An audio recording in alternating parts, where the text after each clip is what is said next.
छाप लवण, acid, base और साल्ट। इसका एक टॉपिक है पीएच स्केल, उसके बारे में पढ़ेंगे।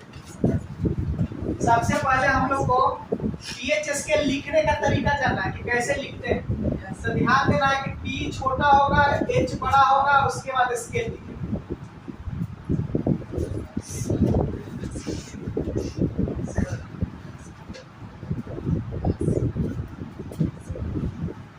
अब ये देखिए ये होता क्या है, समझ गए? तो इसका फुल फॉर्म है पीएच स्केल का पोटेंशियल ऑफ हाइड्रोजन।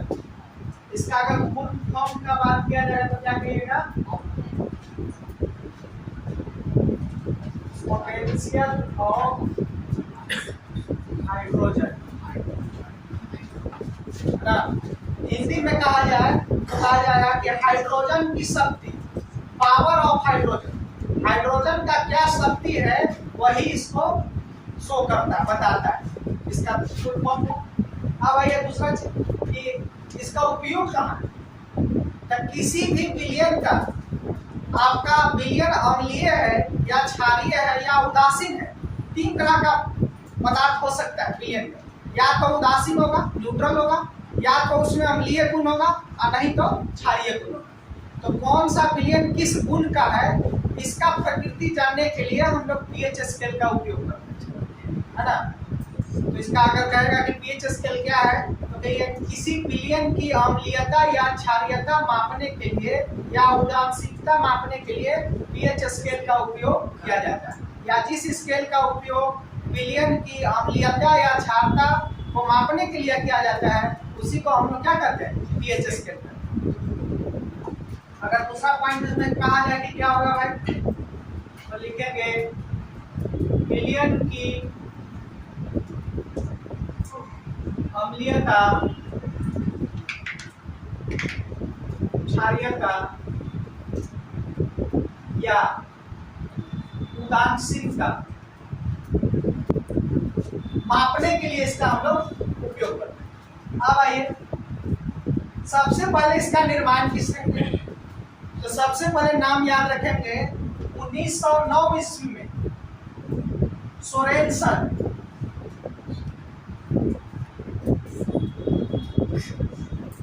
नामक रसायन शास्त्री था।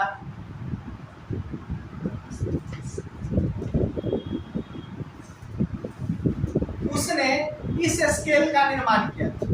किसने निर्माण किया था? सोरेनसन। कब किया था? 1909 ईस्वी। ये तीन बात आप मुख्य रूप से याद रखेंगे। अब देखिए पीएच स्केल जब समझना होगा तो ये डायग्राम बना रहे हैं, इसको समझना अनिवार्य होगा।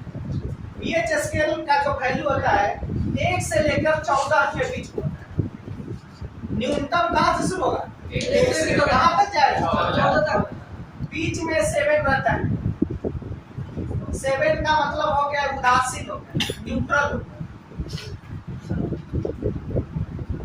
अगर 7 से आप इधर बढ़ते हैं इस साइड, तो आपका अम्लीय गुण हो जाएगा।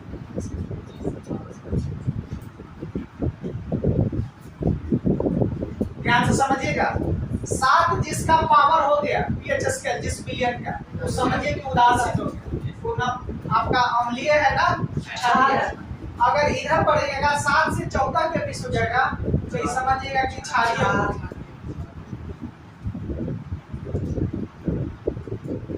एरो का मतलब हुआ कि जितना इधर आप बढ़िएगा, जैसे 1 के बाद हो गया 2, 3, 4, 5, 6। अगर किसी विलयन का अम्लीय आपका पीएच स्केल 2 है और किसी का विलयन का 6 है, तो किसका अम्लीय गुण ज्यादा होगा? 2 वाले। क्यों? क्योंकि देखिए एरो बनाया, इधर जैसे जैसे आप बढ़ते जाइएगा अम्लीय गुण क्या होता जाएगा? पूछेगा कि अम्लीय गुण अगर किसी विलयन का 5 है, दूसरे विलयन का 1 है, तो किसका अम्लीय गुण ज्यादा होगा? 1 वाले।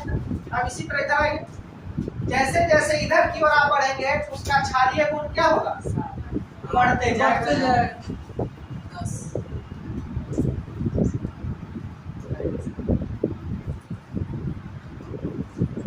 आपको बीच वाला जो बाउंड्री लाइन है इस 7 पर है, याद रखेंगे। 7 का मतलब हो गया न्यूट्रल अब कहेगा न्यूट्रल में किसका होता है सर? तो जैसे मान लीजिए कि पानी, वाटर H2, अगर वर्षा का जल है या शुद्ध जल है तो उसका पीएच मान कितना होगा? उदासीन होगा 7। पूछता है कि वर्षा के जल का पीएच मान कितना होता है? 7, क्योंकि उदासीन होता है, ना अम्लीय गुण है ना क्षारीय। अब जितना अम्ल है, जैसे आपका नींबू में अम्ल पाया जाता है ना, जितना जो भी खट्टा पदार्थ है, दही है, जितना ये खट्टे वाला पदार्थ है अम्ल में, उसका सब का पीएच मान अलग अलग होता है। उसी तरह से क्षारीय गुण, जिसमें आपको बताए थे, अम्लीय गुण में हाइड्रोजन उपस्थित होता है, क्षारीय गुण में OH उपस्थित रहता है। जैसे सोडियम हाइड्रोक्साइड की क्षारीय गुण है, तो उसका क्षारीय गुण का कितना मान है ये आपको उसके पीएच स्केल से ही पता चलेगा। इतना तक में कोई दिक्कत?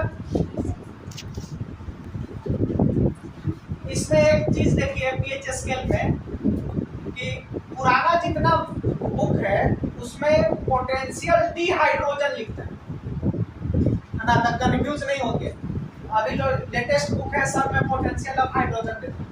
और एक चीज और समझिएगा कि पी का मतलब होता है, पी जो है जर्मनी भाषा के शब्द से लिया गया है, जिसका शब्द पोटेंट है।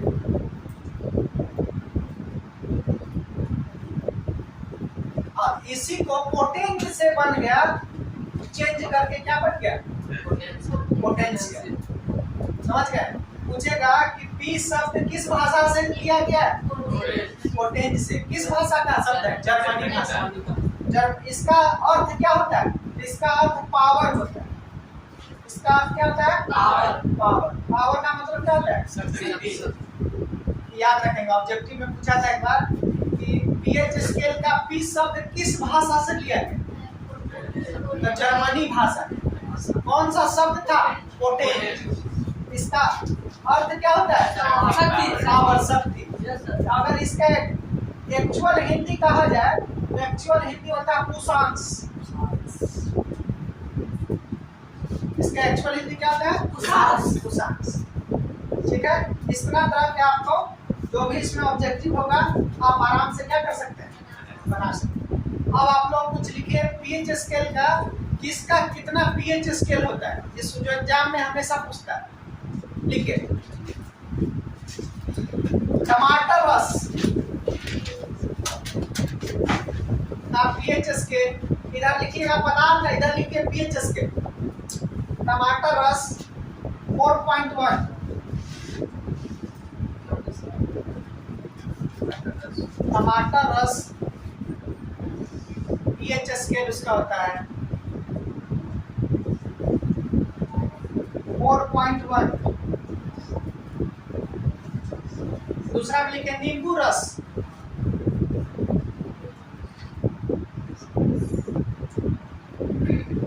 2.5।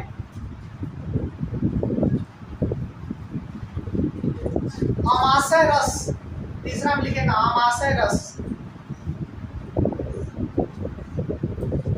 1।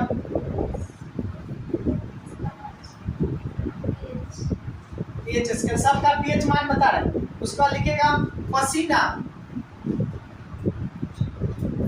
4.5। शुद्ध जल बताइए था, शुद्ध जल का कितना होगा पीएच स्केल मान? उदासीन। शुद्ध जल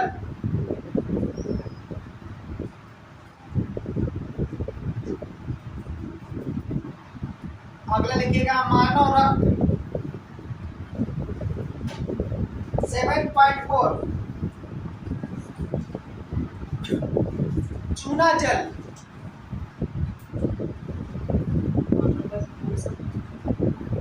मानव रक्त में 7.4, चूना जल 11।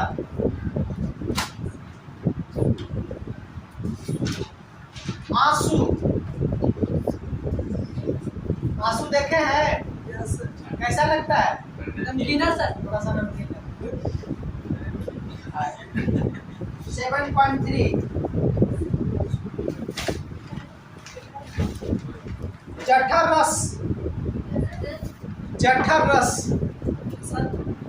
जठर रस 1.2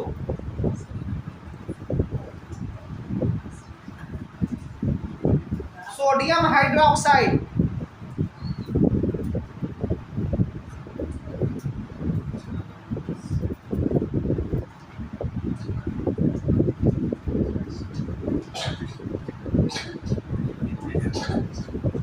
14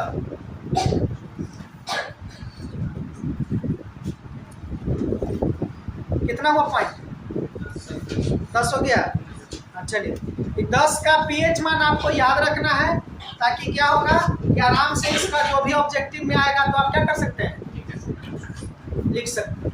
उस जगह नींबू रस का पीएच मान क्या बताइएगा 4.1 लिखा है कि 2.4 2.5। नेक्स्ट लिखिए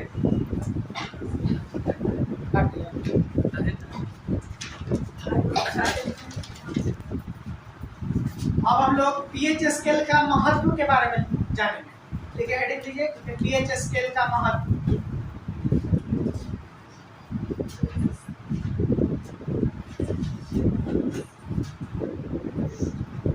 पहला पॉइंट लिखिएगा चिकित्सा जगत में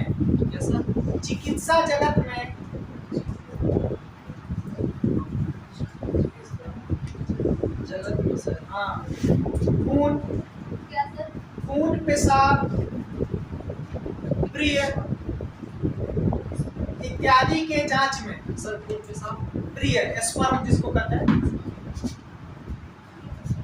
इत्यादि के जांच में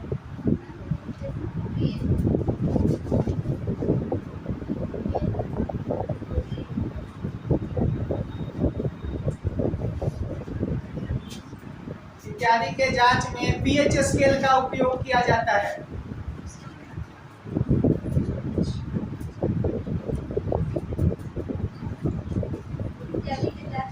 पीएच स्केल का उपयोग किया जाता है।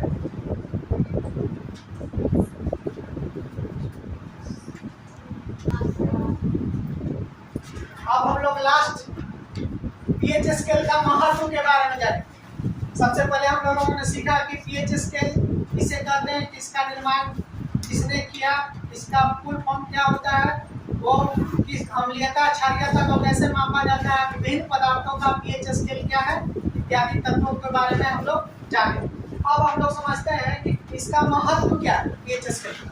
तो सबसे पहले ध्यान रखेंगे कि जब वर्षा के जल का पीएच मान 5.6 से कम हो जाता है, याद रखेंगे ऐसे कहा जाता है कि वर्षा का जो पहला बारिश होता है उसमें स्नान नहीं करना चाहिए बच्चे लोग को, इसलिए क्योंकि उसमें एसिड रेन की मात्रा कुछ हो जाती है और जब एक दो बारिश हो जाता है तो उसके बाद पानी जो होता है शुद्ध जल होता है जिसका पीएच मान कितना होता है 7 होता है।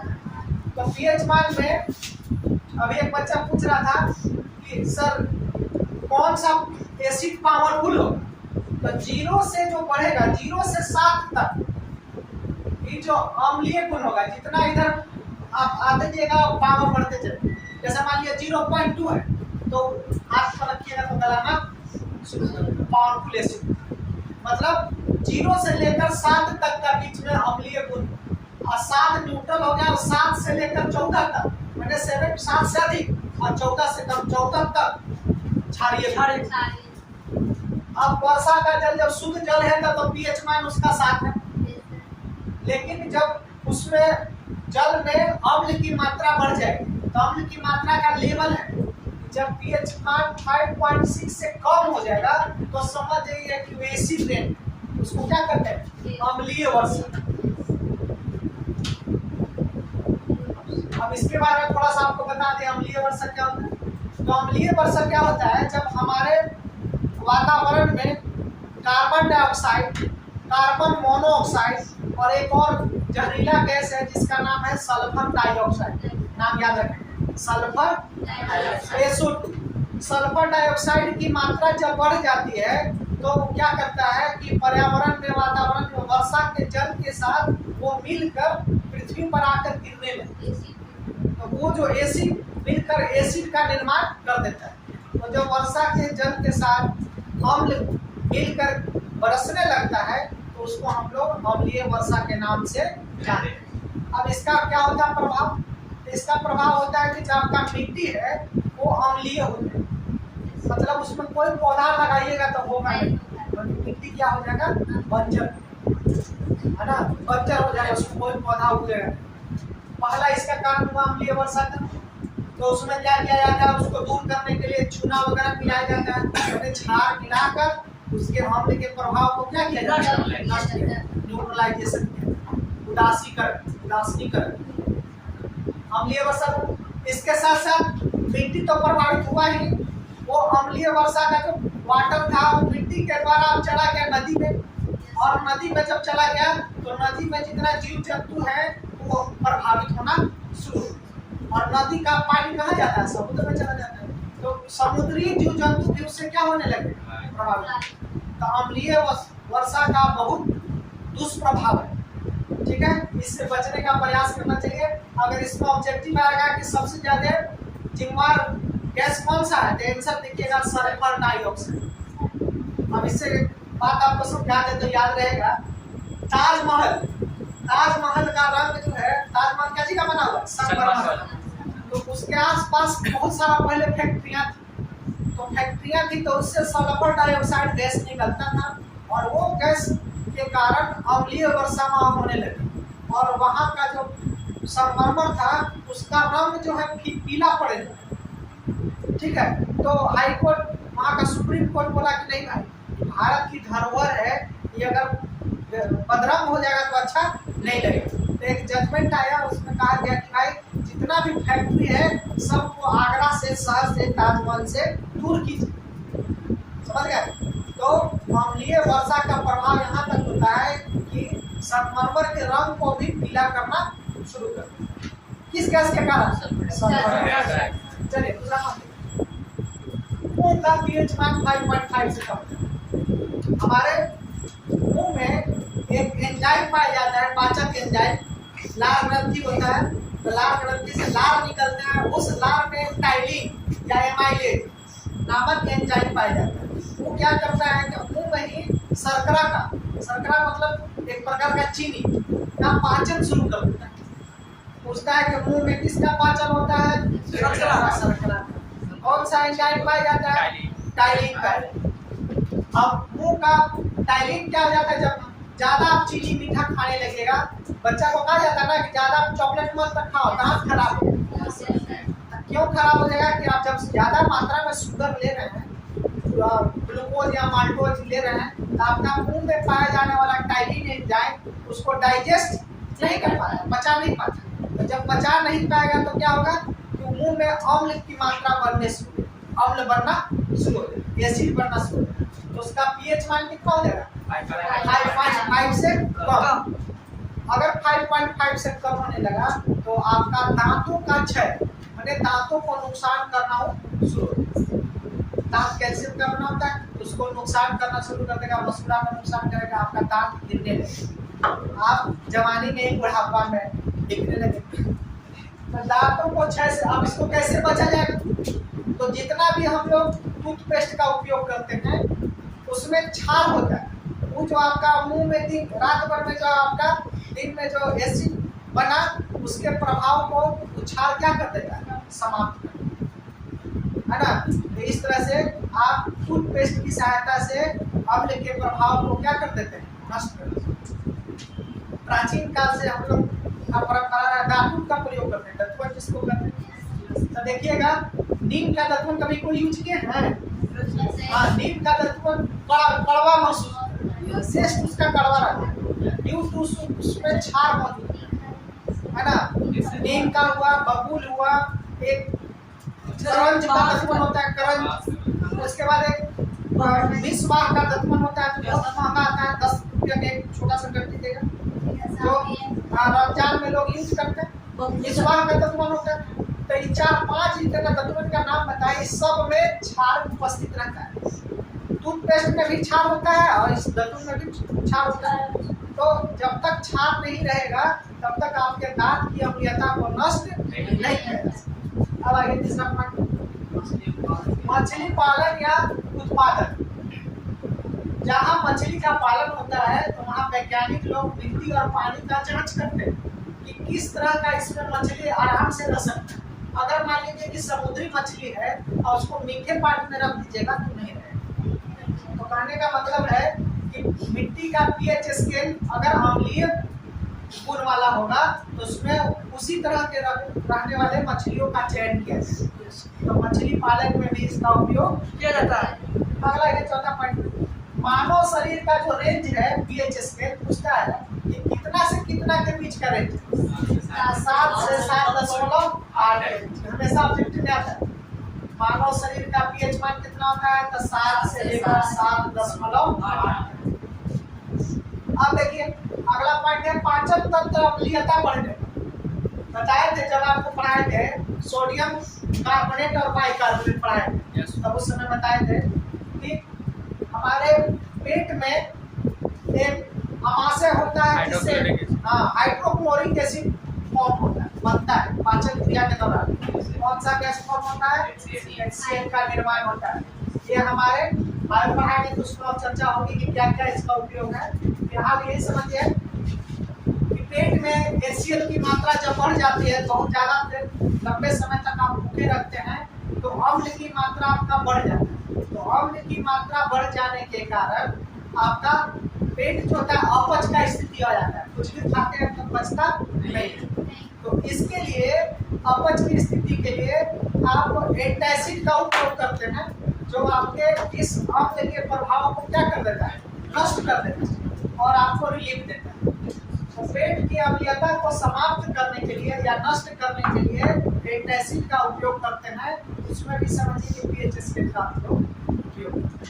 अगला पॉइंट है चिकित्सा जगत।